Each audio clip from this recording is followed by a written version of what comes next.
తెలంగాణలో మరో 4 రోజులు వర్షాలు కురుస్తాయని ప్రకటించింది వాతావరణ శాఖ.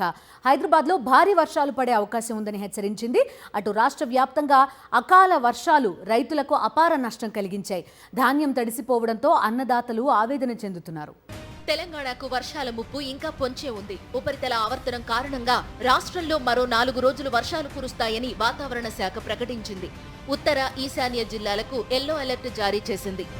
రాష్ట్రంలో చాలా జిల్లాల్లో వర్షాలు కురుస్తున్నాయి. ఉమ్మడి కరీంనగర్, వరంగల్, ఆదిలాబాద్ జిల్లాల్లో మోస్తరు నుంచి భారీ వర్షాలు పడుతున్నాయి. లోతట్టు ప్రాంతాల్లో వర్షపు నీరు చేరడంతో ప్రజలు తీవ్ర ఇబ్బందులు పడుతున్నారు. జయశంకర భూపాలపల్లి జిల్లాలోని ఏజెన్సీ ప్రాంతంలో ఈదురుగాలులు బీభత్సం సృష్టించడంతో ఇళ్ల పైకప్పులు ఎగిరిపోయాయి. నిరాశ్రయులైన ప్రజలు బిక్కుబిక్కుమంటూ జీవిస్తున్నారు. భారీ వర్షాలతో హైదరాబాద్ అతలాకుతలమైంది. లోతట్టు ప్రాంతాలు జలమయమయ్యాయి. వర్ష ప్రభావిత ప్రాంతాల్లో జీహెచ్ఎంసీ కమిషనర్ రోనాల్డ్ రోస్ పర్యటించారు. షేరిలింగంపల్లి జోన్లో వరద నీటి సమస్యను పరిశీలించారు. అవసరమైన చోట డ్రైన్ నిర్మాణాలు చేపట్టాలని ఆదేశించారు. తెలంగాణలో అకాల వర్షాలతో రైతులు తీవ్రంగా నష్టపోయారు. జయశంకర్ భూపాలపల్లి జిల్లాలో ధాన్యం తడిసి ముద్దయింది. మొలకలు వస్తున్నాయని రైతులు ఆవేదన వ్యక్తం చేశారు. ధాన్యాన్ని వెంటనే కొనుగోలు చేయాలని కోరుతూ జగిత్యాల జిల్లా మోతాపూర్ గ్రామంలో రైతులు రోడ్డుపై బైఠాయించారు. మంచిర్యాల జిల్లాలోని చెన్నూరు, కోటపల్లి, భీమాపురం, జైపూర్ మండలాల్లో కొనుగోలు కేంద్రాల్లో ధాన్యం తడిసిపోవడంతో రైతులు ఆవేదన చెందుతున్నారు. పెద్దపల్లి జిల్లా మంథని, ముత్తారం, రామగిరి, కమాన్పూర్ మండలాల్లోని కొనుగోలు కేంద్రాల్లో ధాన్యం నీట మునిగింది. వరంగల్ జిల్లా వర్ధన్నపేటలో ధాన్యం కుప్పలు నీటిలో నానిపోయాయి. ఇల్లందు వ్యవసాయ మార్కెట్ యార్డులో ఐకేపీ నిర్వాహకులు ధాన్యాన్ని గాలికొదిలేశారని రైతులు ఆవేదన వ్యక్తం చేశారు. భారీ వర్షాలకు వర్ధన్నపేట వ్యవసాయ మార్కెట్ యార్డు నీట మునిగింది.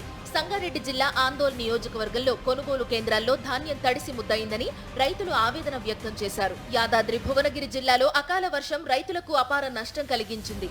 ధాన్యం వర్షార్పణమైంది. తడిసిన ధాన్యాన్ని కొనుగోలు చేయాలని డిమాండ్ చేస్తూ రైతులు ఆందోళన చేపట్టారు. మహబూబాబాద్ లో అన్నదాతలు ఆందోళనకు దిగారు. తడిసిన ధాన్యాన్ని కొనుగోలు చేయాలని రాస్తారోకో చేపట్టారు. మంచిర్యాల జిల్లా బెల్లంపల్లిలో ధాన్యం తడిసిపోయిందని రైతులు ఆవేదన వ్యక్తం చేశారు. మరోవైపు రంగారెడ్డి జిల్లా కడ్తాల్లో ప్రవీణ్ చారి అనే వ్యక్తి పిడుగుపాటుకు గురై మృతి చెందాడు. మాడ్గుల మండలం కలకొండకు చెందిన ప్రవీణ్ చారి బైక్ ఆపి బస్ షెల్టర్ వద్ద నిలబడగా పిడుగుపడింది. మహబూబాబాద్ లోని వెంకియా తండాలో ఈదురుగాలులు బీభత్సం సృష్టించాయి. భారీ వర్షాలతో జూరాల ప్రాజెక్టుకు జలకళ సంతరించుకుంది. తాగునీటి అవసరాల కోసం నారాయణపూర్ ప్రాజెక్టు నుంచి 1.90 టీఎంసీల కృష్ణా జలాలు విడుదల చేశారు. దీంతో జూరాల ప్రాజెక్టుకు ఎగువ నుంచి నీరు చేరుతోంది. ప్రాజెక్టులో ప్రస్తుతం 3.11 టీఎంసీల నీరు నిల్వ ఉంది. మహబూబాబాద్ జిల్లా గార్ల చెక్ డ్యాం పై నుంచి పాకాల వాగు ప్రవహిస్తోంది.